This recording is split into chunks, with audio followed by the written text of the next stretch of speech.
প্ৰিয় ছাত্ৰ ছাত্ৰীসকল মই আজি তোমালোকৰ ওচৰত আজি আকৌ আহিলোঁ আজি ক্লাছ 10ৰ মানে 10 নম্বৰ চেপ্টাৰ যিটো আছিলে মানে অপটিক্সৰ লাইটৰ সেই চেপ্টাৰটোৰ আমি কেইটামান ক্লাছ অলৰেডি কৰা হৈছিলে গতিকে তাৰ পৰাই আজি ক্লাছটো আগবঢ়াই লৈ যাম মানে তোমালোকে আশা কৰোঁ আগৰ ক্লাছখিনি তোমালোকে খুব ভালকৈ বুজি পাইছা চাওঁ আজি বাকীখিনি ক্লাছো মই আজি কমপ্লিট কৰি ল'ম বুলি ভাবি আছোঁ তো যিসকল ছাত্ৰ ছাত্ৰী নতুন সেই ছাত্ৰ ছাত্ৰীসকলক কৈছোঁ যে আজি মোৰ ইউটিউব চেনেলটোৰ নাম হৈছে ফিজিক্স উইথ নবীৰ ছাৰ তোমালোকে নিশ্চয় ছাবস্ক্ৰাইব কৰিলে বেছি শ্বেয়াৰ কৰিব পাৰা যাতে মানে খুব বহুত ষ্টুডেণ্টে কাভাৰ কৰিব পাৰে খুব দৰকাৰী ষ্টুডেণ্টে যাতে চাব পাৰে সেইকাৰণে তোমালোকে বেছি শ্বেয়াৰ কৰিবা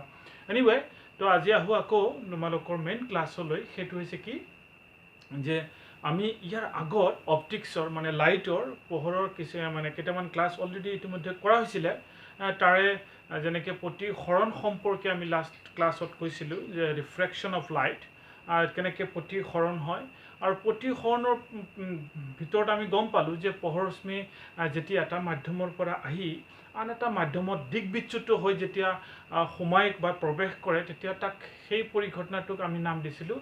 পোহৰৰ প্ৰতিসৰণ আৰু প্ৰতিসৰণত আমি আলোচনা কৰাৰ পিছত আমি আৰু এটা বস্তু গম পালোঁ সেইটো হৈছে কি যে লেন্সত পোহৰৰ প্ৰতিসৰণ হয় কাৰণ লেন্স কি বস্তু কোৱা হৈছিলে লেন্স হৈছে তোমাৰ এটা স্বচ্ছ পদাৰ্থ যাৰ অন্ততঃ এখন গোলাকাৰ পৃষ্ঠ থাকে ঠিক আছে গতিকে সেই লেন্স কেই প্ৰকাৰ সেই বিষয়ে কৈছিলোঁ যে লেন্স দুই প্ৰকাৰ এটা হৈছে উত্তল লেন্স আৰু এটা হৈছে অৱতল লেন্স আমি কেনেকৈ আইডেণ্টিফাই কৰোঁ সেই কথাটো ইয়াৰ আগৰ ক্লাছত মই ব্যাখ্যা কৰিছিলোঁ তো আজি আহোঁ তোমালোকৰ মেইন যেটো কনসেপচুৱেল বস্তু সেইটো হৈছে কি যে লেন্সত মানে গঠন হোৱা প্ৰতিবিম্ববিলাক কেনেকুৱা ধৰণৰ হয় যেনেকৈ আমি ইয়াৰ আগৰ ক্লাছত বা যেনেকৈ আমি দাপনত কেনেকুৱা ধৰণৰ প্ৰতিবিম্ব গঠন হয় সেই সম্পৰ্কে আলোচনা কৰিছিলোঁ গতিকে ঠিক তেনেকৈ লেন্সতো প্ৰতিবিম্ব গঠন হয় প্ৰতিবিম্ব মানে মই কৈছিলোঁ ইয়াৰ আগত যেনেকৈ মানে আইনাৰ আগত যদি তুমি থিয় হোৱা তেতিয়াহ'লে সেই আইনাৰ ভিতৰত এটা তুমি প্ৰতিচ্ছবি দেখা পোৱা সেই প্ৰতিচ্ছবিটো হৈছে প্ৰতিবিম্ব যদিও প্ৰতিবিম্ব দুই ধৰণৰ গঠন হ'ব পাৰে সৎ প্ৰতিবিম্ব হয় কেতিয়াবা অসৎ প্ৰতিবিম্ব হয় কেনেকৈ সৎ প্ৰতিবিম্ব হয় আৰু কেনেকৈ অসৎ প্ৰতিবিম্ব হয় নিশ্চয় তোমালোকৰ মনত আছে হয়নে চোৱা ইয়াৰ কৈছিলোঁ মই যে যদি প্ৰতিফলিত ৰশ্মিবিলাক প্ৰকৃততে যদি কটাকটি কৰে তেতিয়াহ'লে সৎ প্ৰতিবিম্ব গঠন হৈছিলে অন্য হাতেদি যেতিয়া প্ৰতিফলিত ৰশ্মিবিলাক প্ৰকৃততে কটাকটি কৰা নাছিলে তেতিয়া আমাৰ অসৎ প্ৰতিবিম্ব গঠন হৈছিলে ইয়াতো ঠিক তেনেকুৱা হ'ব বাৰু ইয়াত এটা ডিফাৰেন্স থাকিব সেইটো হৈছে কি তোমালোকে জানাই যে মানে প্ৰতিসৰণত প্ৰতিফলিত ৰশ্মি নাথাকে কি থাকে প্ৰতিসৰিত ৰশ্মি থাকে গতিকে প্ৰতিসৰিত ৰশ্মিবিলাক যেতিয়া হসাহসি কাটাকাটি কৰিব বা সেট কৰিব তেতিয়া আমি সৎ প্ৰতিবিম্ব গঠন হোৱা বুলি ক'ম অন দ্য আদাৰ হেণ্ড আমি ক'ব পাৰোঁ যে যেতিয়া প্ৰতিসৰিত ৰশ্মি দুটা বা ততোধিক প্ৰতিসৰিত ৰশ্মি যেতিয়া আপাতভাৱে কটাকটি কৰিব তেতিয়া তাক আমি অসৎ প্ৰতিবিম্ব ক'ম চাওঁ আহা ডিটেইলছ কথাখিনি তোমালোকে নিশ্চয় মানে চিত্ৰত সহকাৰে তোমালোকে বুজি পাবা আৰু এইটো খুব ইম্পৰ্টেণ্ট পৰীক্ষাৰ কাৰণে আহিয়ে থাকে যে ৰশ্মি চিত্ৰ অংকন কৰা উত্তল দাপনত উত্তল লেন্সত গঠন হোৱা প্ৰতিবিম্বৰ এটা নিৰ্দিষ্ট স্থান দি দিয়ে গতিকে সেই নিৰ্দিষ্ট স্থানত লক্ষ্যবস্তু এটা ৰাখি পেলাই মানে ৰশ্মি চিত্ৰ অংকন কৰিবলৈ আহে ৰেখা চিত্ৰ অংকন কৰিবলৈ আহে গতিকে খুব মনোযোগেৰে ক্লাছটো ল'বা চ' কোৱা হৈছিলে যে আমি আলোচনা কৰিম আজি যে মানে লেন্সত গঠন হোৱা প্ৰতিবিম্ব ইমেজ ফৰ্মেশ্যন বাই লেন্স চ' ইয়াৰ আগৰ ক্লাছতে কৈছোঁ লেন্স দুই প্ৰকাৰ এটা হৈছে উত্তল লেন্স আৰু এটা হৈছে অৱতল লেন্স পোনপ্ৰথমে মই উত্তল লেন্সে কেনেকুৱা ধৰণৰ প্ৰতিবিম্ব গঠন কৰে সেই সম্পৰ্কে আলোচনা কৰিম ফাৰ্ষ্ট যেনেকৈ অৱতল দাপনে 6টা কেটাগৰীত মানে প্ৰতিবিম্ব গঠন কৰিছে বুলি ব্যাখ্যা কৰিছিলোঁ ঠিক তেনেকৈ ইয়াত উত্তল লেন্সেও মানে 6টা কেটাগৰিকেলি আমি ডিভাইড কৰিম 6 ধৰণে মানে প্ৰতিবিম্ব গঠন কৰিব পাৰে যদিও প্ৰতিবিম্ব দুই প্ৰকাৰেই হ'ব কেতিয়াবা সৎ হ'ব কেতিয়াবা অসৎ হ'ব কিন্তু তাৰ গঠন মানে 6 ধৰণে আমি আলোচনা কৰিম তাৰে 1 নম্বৰ ধৰণটো মই অলৰেডি ব্ল্যাকবোৰ্ডত ৰাখি থৈছোঁ তোমালোকে চাব পাৰা যে উত্তল লেন্সত প্ৰতিবিম্ব মানে উত্তল লেন্সৰ দ্বাৰা গঠন হোৱা প্ৰতিবিম্বৰ কথা মই আলোচনা কৰি আছোঁ তাৰে নম্বৰ 1 হৈছে যে লক্ষ্যবস্তু অসীমত ৰাখিলে লক্ষ্যবস্তু মানে কি আকৌ হয়নে লক্ষ্যবস্তু হৈছে তোমাৰ যদি আমি মানে আইনাৰ ওচৰত যদি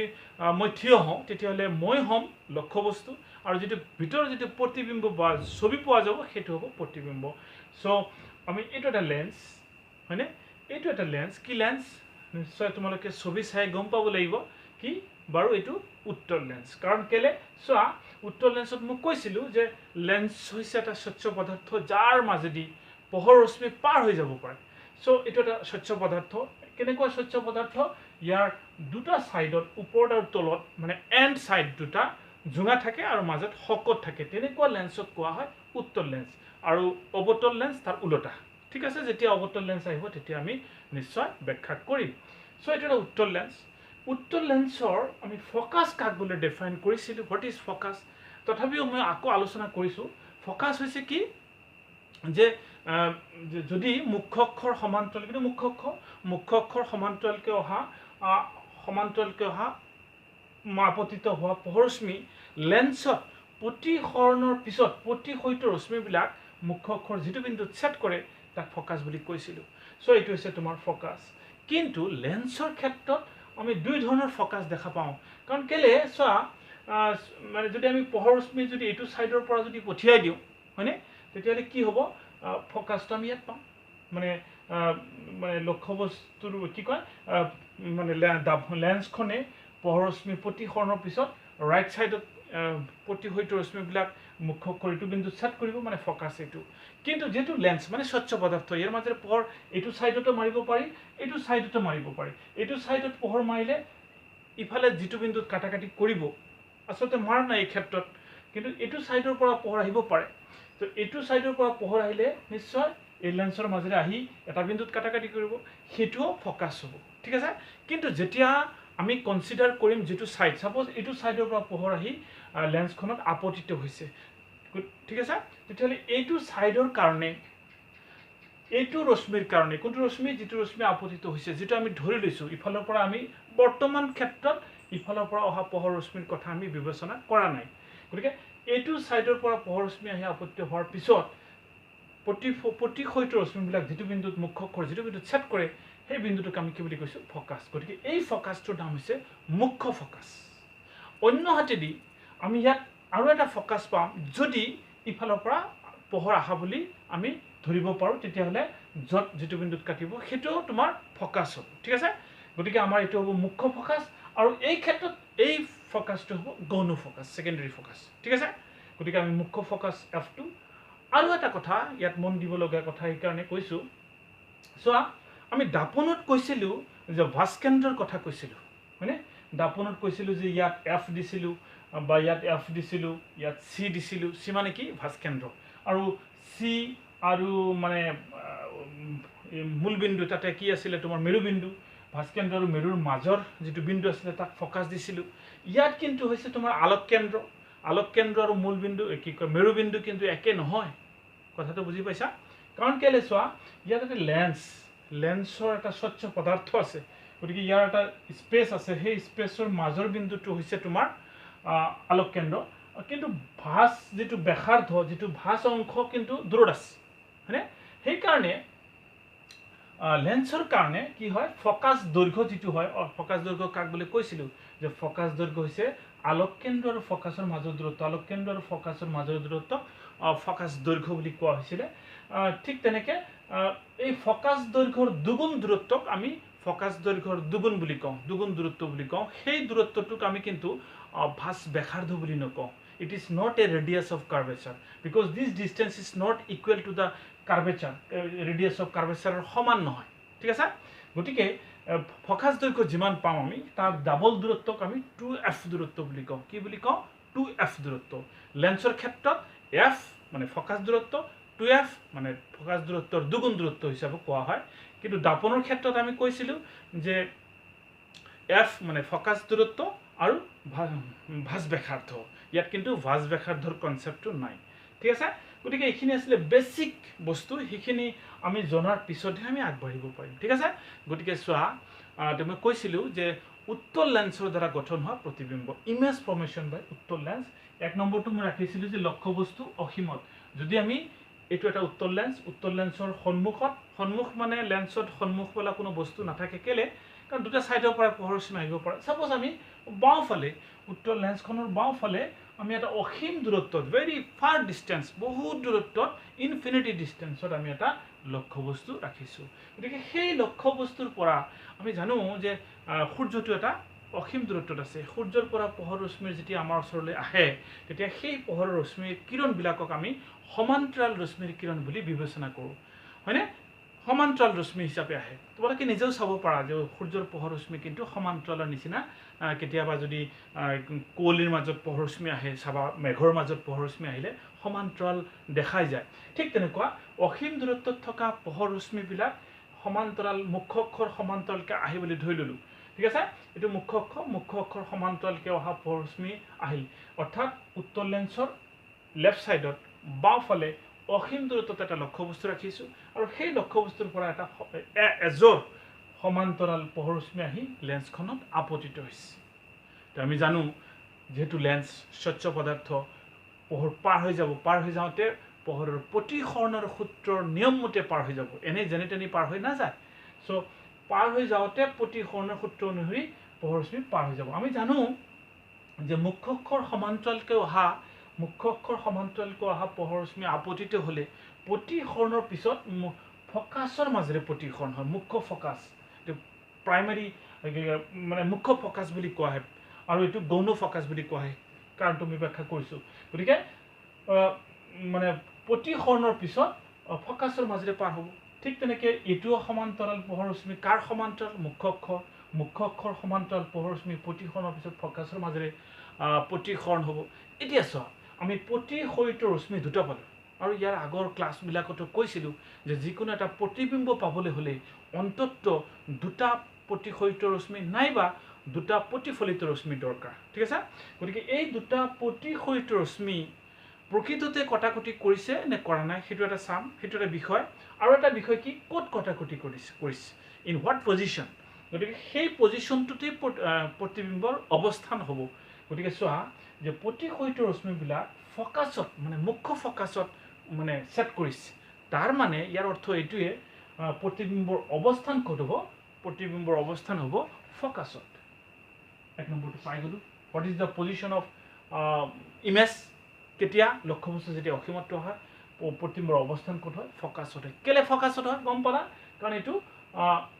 এই প্ৰতিসৰিত ৰশ্মি দুটা ফকাছত কটাকটি কৰিছে এক নাম্বাৰ 2 যে প্ৰতিবিম্বটোৰ আকাৰ কেনেকুৱা হ'ব what is the size of the image আৰু লক্ষ্যবস্তুটো ক'ত আছিলে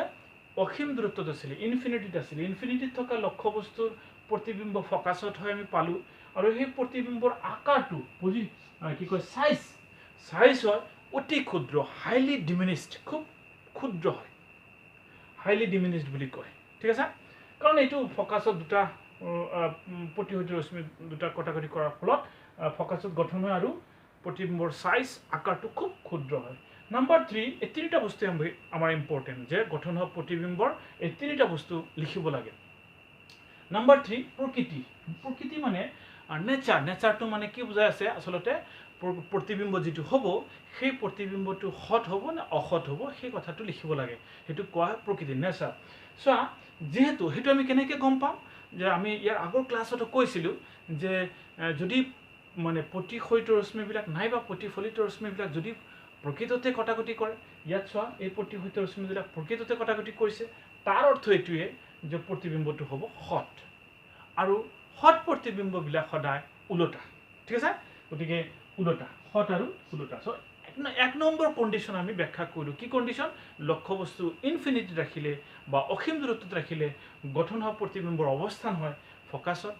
নাম্বাৰ 2 তাৰ আকাৰ হয় অতি ক্ষুদ্ৰ হাইলি ডিমিনিছ নাম্বাৰ 3 প্ৰকৃতি হয় সৎ আৰু উলটা কেনেকৈ হয় আমি ব্যাখ্যা কৰিলোঁ গতিকে পৰীক্ষাত কেতিয়াবা প্ৰশ্ন আহে যে লক্ষ্যবস্তু অসীমত ৰাখি পেলাই উত্তল লেন্সৰ দ্বাৰা গঠন হোৱা প্ৰতিবিম্বৰ ৰশ্মি চিত্ৰ অংকন কৰা যে দিছ ইজ দ্য ৰে ডায়েগ্ৰাম অফ ইমেজ ফৰ্মেশ্যন বাই উত্তল লেন্স মানে কনভেক্স লেন্স ঠিক আছে চ' এইটো হৈছে তোমাৰ উত্তল লেন্সৰ এটা কণ্ডিশ্যন অৰ্থাৎ লক্ষ্যবস্তু অসীমত ৰাখি পেলাই গঠন হোৱা প্ৰতিবিম্ব এইটো অপ্টিকেল চেণ্টাৰ মানে আলোক কেন্দ্ৰ বাকীখিনি কথা তোমালোকক ব্যাখ্যা কৰা হ'ল তো ইয়াত লেন্সৰ ক্ষেত্ৰত ভাঁজ ব্যাসাৰ্ধৰ কনচেপ্টটো নাথাকে, ফকাছ দৈৰ্ঘ্যৰ দুগুণ দূৰত্ব বুলি ক'ব লাগে, ঠিক আছে। চ' এইটো এটা গ'ল। নাম্বাৰ 2 আমি প্ৰথমতে 1 নম্বৰ লক্ষ্যবস্তু ৰাখিছিলোঁ ক'ত, অসীমত ইনফিনিটি ৰাখিছিলোঁ। 2 নম্বৰ আমি লক্ষ্যবস্তু 2f আৰু 2fৰ বাহিৰত, 2f মানে মই কৈছিলোঁ যে f মানে ফকাছ দূৰত্ব, 2f মানে ফকাছ দূৰত্বৰ দুগুণ। চ' ফকাছ দূৰত্বৰ দুগুণ সেইটো কয় 2f। 2fৰ বাহিৰত আমি ৰাখিলোঁ, ক'ত ৰাখিলোঁ, লক্ষ্যবস্তু 2fৰ বাহিৰত। তেতিয়া গঠন হোৱা প্ৰতিবিম্ববিলাক কেনেকুৱা হ'ব, কোনটো লেন্সৰ ক্ষেত্ৰত, উত্তল লেন্সৰ ক্ষেত্ৰত। চোৱা this is also' A convex lens, উত্তল লেন্স, ঠিক আছে। চ' এইটো উত্তল লেন্সৰ আমি বাওঁফালে এটা লক্ষ্যবস্তু ৰাখিছোঁ, পজিশ্যন ক'ত, লক্ষ্যবস্তুৰ অৱস্থান হৈছে 2fৰ বাহিৰত। এইটো হৈছে f, এইটো হৈছে 2f, মানে f1 কেলে কৈছিলোঁ যে এইটো হৈছে ফকাছ, এইটো ছাইডত যিটো আপতিত ৰশ্মিৰ অনুসৰি যিটো ফকাছ হয় সেইটো হৈছে মুখ্য ফকাছ, আৰু তাৰ বিপৰীত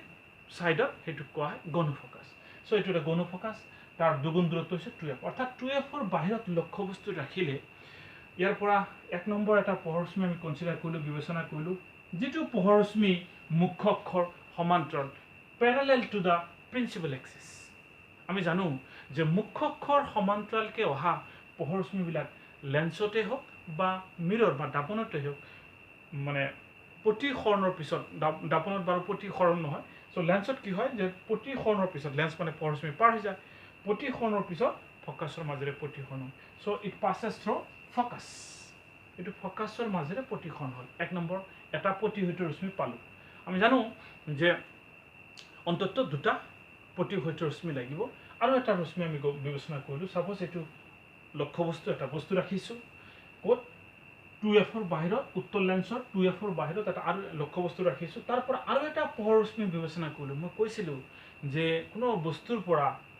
মানে চাৰিওফালে ইন অল ডিৰেকশ্যন পোহৰ যাব পাৰে, তাৰে এইটো এটা সমান্তৰাল পোহৰ ৰশ্মিৰ কিৰণ বিবেচনা কৰিছিলোঁ 1 নম্বৰ। 2 নম্বৰ কৈলোঁ যে এনেকুৱা এটা পোহৰ ৰশ্মি আহি আছে যিটো আলোক কেন্দ্ৰৰ মাজেৰে আপতিত হৈছে, মানে আৰু এটা পোহৰ ৰশ্মি আমি বিবেচনা কৰিলোঁ যি পোহৰ ৰশ্মিটো আহি আছে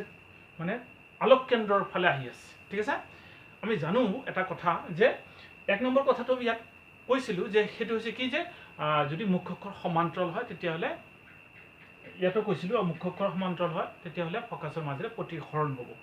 ইয়াত যদি আলোক কেন্দ্ৰৰ মাজেৰে যদি কোনো পোহৰ ৰশ্মি আপতিত হয় তেতিয়াহ'লে দেখা যায় তেনেকুৱা ক্ষেত্ৰত পোহৰ ৰশ্মিৰ দিশ চেঞ্জ নহয়, এইটো একে দিশত গৈ থাকে উইদাউট চেঞ্জিং দ্য ডিৰেকশ্যন। কি হয় আচলতে কিন্তু দিশ চেঞ্জ হয়, কিন্তু খুব নেগলেজিবল, খুব কম পৰিমাণৰ। কেলে কম পৰিমাণৰ, সেই বহুত টেকনিকেল কথা হায়াৰ ক্লাছবিলাকত পাবা, যে যিহেতু দাপনটো খুব লেন্সটো পাতল লেন্স বুলি আমি বিবেচনা কৰোঁ, সেইকাৰণে বাৰু সেইটো পিছলৈ। চ' আমি এতিয়া ভাবি ল'ম যে এটা পোহৰ ৰশ্মি বিবেচনা কৰিলোঁ যিটো আপতিত পোহৰ ৰশ্মি আলোক কেন্দ্ৰৰ মাজেৰে আপতিত হৈছে, আলোক কেন্দ্ৰৰ মাজেৰে আপতিত হ'লে এইটো চিধা চিধি একে ৰাস্তা কোন ৰাস্তাৰে গৈ থাকিব। চ' এইটো ইট পাছেছ থ্ৰু দিছ, এইটো হৈছে তোমাৰ প্ৰতিহত ৰশ্মি, এইটো হৈছে 1 নম্বৰ প্ৰতিহত ৰশ্মি, এইটো হৈছে 2 নম্বৰ প্ৰতিহত ৰশ্মি। তোমালোকে ডায়েগ্ৰামত চালে ক্লিয়াৰলি গম পাবা এই প্ৰতিহত ৰশ্মি দুটা ইয়াত এইটো জেগাত কটাকটি কৰিছে, যিটো স্থানত কটাকটি কৰিব সেই স্থানত এটা আমি প্ৰতিবিম্ব আঁকি ল'লোঁ। So' what is the position of the image, চোৱা তেতিয়াহ'লে প্ৰতিবিম্বৰ অৱস্থান, প্ৰতিবিম্বৰ অৱস্থান ক'ত পালোঁ আমি, f মানে ফকাছ আৰু 2f, মানে f আৰু 2fৰ মাজত, f আৰু 2fৰ মাজত। ইয়াত f2 লিখিব পাৰোঁ। মুঠ কথা হৈছে কি যে ফকাছ আৰু 2f মানে ফকাছ দূৰত্বৰ দুগুণৰ মাজত, হয়তো আমি এনেকৈ লিখিব পাৰোঁ f2 আৰু 2f2ৰ মাজত, যিহেতু এইটো f2ৰ দ্বাৰা আমি নামাকৰণ কৰিছোঁ, এইটো f2ৰ দ্বাৰা নামাকৰণ কৰিছোঁ, গতিকে f2 আৰু 2fৰ মাজত, 2f2ৰ মাজত, ঠিক আছে। নাইবা আমি এনেকৈ f মানে আল্টিমেটলি কথাটো বুজাই আছে যে আমি ফকাছ আৰু ফকাছ দূৰত্বৰ দুগুণ দূৰত্বৰ মাজত, ইয়াৰ মাজত অৱস্থান কৰিছে, এইটো হৈছে কি প্ৰতিবিম্ব 1 নম্বৰ। নাম্বাৰ 2 প্ৰতিবিম্বৰ অৱস্থান, প্ৰতিবিম্বৰ অৱস্থান গম পালোঁ। প্ৰতিবিম্বৰ আকাৰ, চোৱা এইটো হৈছে লক্ষ্যবস্তুৰ আকাৰ, এইটো হৈছে প্ৰতিবিম্বৰ আকাৰ। তোমালোকে এনেকৈ চালেও তোমালোকে লক্ষ্য কৰিলে চাবা যে এইটো হৈছে প্ৰতিবিম্বৰ হাইট, এইটো হৈছে লক্ষ্যবস্তুৰ হাইট, এইটো হৈছে প্ৰতিবিম্বৰ হাইট। ডেফিনেটলি প্ৰতিবিম্বৰ হাইটটো সৰু, চ' এইটো প্ৰতিবিম্বৰ আকাৰ লক্ষ্যবস্তুৰ আকাৰতকৈ সৰু। নাম্বাৰ 2 আমি পাই গ'লোঁ, ঠিক আছে। নাম্বাৰ 3 প্ৰকৃতি, চ' ইয়াত চোৱা প্ৰকৃতি কেনেকৈ গম পাম সৎ নে অসৎ সেইটো কেনেকৈ গম পাম সেইটো যদি প্ৰকৃততে কটাকটি কৰে চ' এই দুটা প্ৰতিহত ৰশ্মি আচলতে প্ৰকৃততে কটাকটি কৰিছে তেতিয়াহ'লে প্ৰতিবিম্ব সৎ আৰু সৎ প্ৰতিবিম্ববিলাক সদায় ওলোটা হয় ঠিক আছে গতিকে মই কৈছিলোঁ যে উত্তল লেন্সৰ দ্বাৰা গঠন হোৱা প্ৰতিবিম্ব আমি 6টা কেটাগৰী ডিভাইড কৰি আলোচনা কৰিম তাৰে দুটা কেটাগৰী আলোচনা কৰা হ'ল এক নম্বৰটো হৈছে লক্ষ্যবস্তু অসীমত ৰাখি পেলাই গঠন হোৱা প্ৰতিবিম্ব 2 নম্বৰ হৈছে লক্ষ্যবস্তু 2Fৰ বাহিৰত ৰাখিলে গঠন হোৱা প্ৰতিবিম্ব ৰশ্মি চিত্ৰ অংকন কৰিবলৈ আহে তোমালোকে যদি পৰীক্ষাত যদি ৰশ্মি চিত্ৰ অংকন কৰিবলৈ আহে এইবিলাক কম্পাছৰ সহায়ত আঁকিবা তেতিয়াহ'লে একজেক্ট পজিশ্যনত বস্তুবিলাক পাই যাবা কম্পাছ ল'বা আৰু কাৰ চিহ্নবিলাক ইম্পৰ্টেণ্ট চোৱা এইটো হৈছে আপতিত পোহৰ ৰশ্মিৰ দিশ আৰু কাৰ চিহ্নৰ দ্বাৰা সেইটো ৰিপ্ৰেজেণ্ট কৰে গতিকে তোমালোকে কাৰ চিহ্নবিলাক দিবলৈ নাপাহৰিবা ঠিক আছে তাত মাৰ্কছ থাকে এইটো হৈছে তোমাৰ উত্তল লেন্সৰ দ্বাৰা গঠন হোৱা প্ৰতিবিম্বৰ লক্ষ্যবস্তু যদি 2Fৰ বাহিৰত হয় যদি পৰীক্ষাত প্ৰশ্ন আহে যে উত্তল লেন্সৰ দ্বাৰা গঠন হোৱা প্ৰতিবিম্বৰ অৱস্থান ক'ত হ'ব যদি লক্ষ্যবস্তুৰ অৱস্থান 2Fৰ বাহিৰত হয় অৱস্থান ক'ত হ'ব F আৰু 2Fৰ মাজত ঠিক আছে এতিয়া আমি নেক্সট নাম্বাৰ 3 টো আলোচনা কৰিয়েই আজি ক্লাছটো কমপ্লিট কৰিম সেইটো হৈছে যে আমি নাম্বাৰ 3 ফালে যাম নাম্বাৰ 3 লক্ষ্যবস্তু যদি আমি 2Fত ৰাখো ঠিক আছে লক্ষ্যবস্তু 2F1 বা 2Fত ঠিক আছে লক্ষ্যবস্তু আমি ইয়াত ৰাখিম গতিকে আমাৰ এইখিনি নালাগে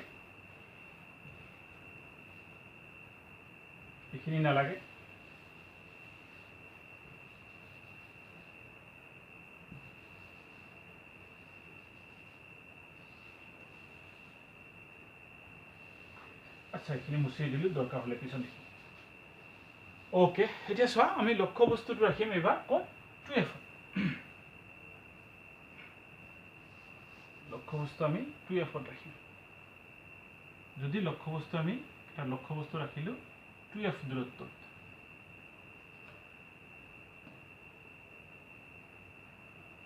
লক্ষ্যবস্তু ৰাখিলোঁ 2Fত আৰু লক্ষ্যবস্তুটো অলপ দীঘলকৈ দিওঁ অলপ ডাঙৰকৈ দিওঁ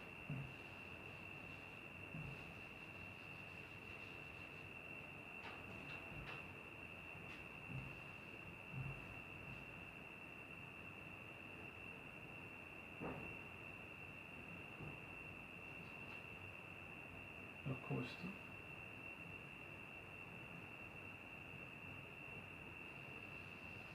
এইটো হৈছে তোমাৰ এইবিলাক পিছত দি আছোঁ এইটো চিটিং মেথড বুলি কয় আমি এটা কথা মনে মনে আমি ভাবিব লাগিব যে যদি লক্ষ্যবস্তু 2Fত ৰাখোঁ প্ৰতিবিম্ব 2Fতে হ'ব ঠিক আছে এইটো আমি চিটিং মেথড বুলি কওঁ আমি চ' তেনেকৈ আমি মেথডত ইউজ কৰিম কি হৈ আছে আমি লক্ষ্যবস্তু আমি 2Fত ৰাখিছোঁ লক্ষ্যবস্তু 2Fত ৰাখিছোঁ তেতিয়াহ'লে লক্ষ্যবস্তুৰ পৰা এটা পোহৰ ৰশ্মি বিবেচনা কৰা যিটো মুখ্য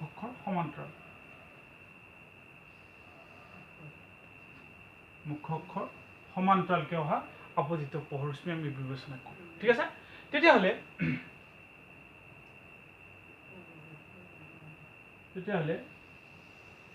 এনেকৈ যোৱা প্ৰতিহত হ'ব বুলি আমি গম পালোঁ কাৰণ এইটো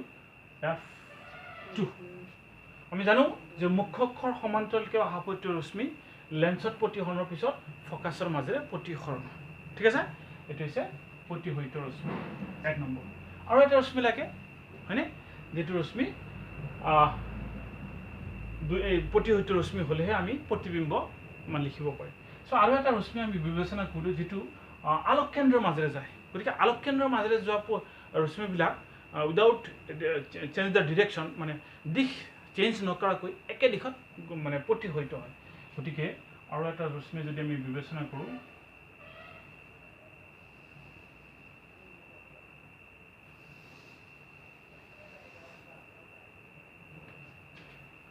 এইটো হৈছে এইখিনি হৈছে আপতিত ৰশ্মি মানে লক্ষ্যবস্তুৰ পৰা অহা আৰু এটা আপতিত ৰশ্মি দিশ চেঞ্জ নকৰাকৈ একে দিশত প্ৰতিহত হ'ল তেতিয়াহ'লে চোৱা এই প্ৰতিহত ৰশ্মি দুটা ইয়াত প্ৰকৃততে কটাকটি কৰিল আৰু এইখিনি জাগাটোৰ নাম হৈছে তোমাৰ 2F2 য'ত কাটাকাটি কৰিব দেখা যায় যে প্ৰতিহত ৰশ্মি দুটা ফকাছ দূৰত্বৰ দুগুণ দূৰত্বত কটাকটি কৰে অৰ্থাৎ প্ৰতিবিম্বৰ অৱস্থান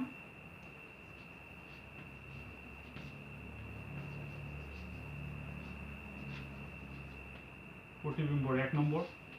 অৱস্থান পজিশন ক'ত হ'ব 2f অৰ্থাৎ 2f দূৰত্বত ৰাখিলে প্ৰতিবিম্বৰ অৱস্থান 2f দূৰত্বতে হয় প্ৰকৃতি আকাৰ প্ৰতিবিম্বৰ আকাৰ এই ক্ষেত্ৰত প্ৰতিবিম্বৰ আকাৰ আৰু লক্ষ্যবস্তুৰ আকাৰ একজেক্টলি সেম হয় সমান হয় আৰু প্ৰকৃতি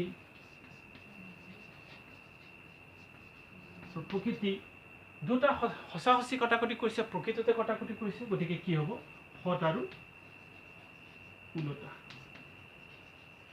নিশ্চয় গম পাইছা তেতিয়াহ'লে চোৱা আমি তিনিটা ধৰণৰ আলোচনা কৰিলোঁ লাষ্টত কি লক্ষ্যবস্তু ক'ত ৰাখিছিলোঁ 2f দূৰত্বত যদি পৰীক্ষাত প্ৰশ্ন এনেকৈ আহে যে লক্ষ্যবস্তু 2f দূৰত্বত ৰাখি পেলাই উত্তৰ লেন্সে গঠন হোৱা প্ৰতিবিম্বটোৰ অৱস্থান ক'ত 2f দূৰত্বতে হ'ব আৰু প্ৰতিবিম্বৰ আকাৰ কেনেকুৱা হ'ব সমান হ'ব আৰু প্ৰতিবিম্বৰ প্ৰকৃতি কেনেকুৱা হ'ব হত আৰু উলটা ঠিক আছে গতিকে উত্তৰ লেন্সে প্ৰশ্ন এনেকুৱা আহিব পাৰে উত্তৰ লেন্সে কেতিয়া লক্ষ্যবস্তুৰ সমান আকাৰৰ প্ৰতিবিম্ব গঠন কৰে যেতিয়া লক্ষ্যবস্তুটো উত্তৰ লেন্সৰ আগত 2f দূৰত্বত ৰখা হয় অৰ্থাৎ ফকাছ দূৰত্বৰ দুগুণ দূৰত্বত ৰখা হয় ফকাছ দৈৰ্ঘ্যৰ দুগুণ দূৰত্বত লক্ষ্যবস্তু ৰাখিলে সমান আকাৰৰ প্ৰতিবিম্ব গঠন হয় গতিকে এই তিনিটা ধৰণৰ আজি আলোচনা কৰিলোঁ ভিডিঅ'টো মানে দীঘল হ'ব মই দীঘল কৰিব বিচৰা নাই এনিৱে আশা কৰোঁ তোমালোকে গোটেইখিনি কথা খুব কনচেপ্টৰ সহায়ত বুজি পাইছা আৰু কনচেপ্টটো খুব ইম্পৰ্টেণ্ট কাৰণ নিউমেৰিকেল প্ৰব্লেম যেতিয়া আমি সলভ কৰিম গোটেইকেইটা কনচেপ্ট আমাক লাগিব গতিকে তোমালোকেও বুজি পাইছা বুলি মই আশা কৰিয়েই আজি মই ক্লাছটো সমাপ্ত বুলি ঘোষণা কৰিলোঁ ধন্যবাদ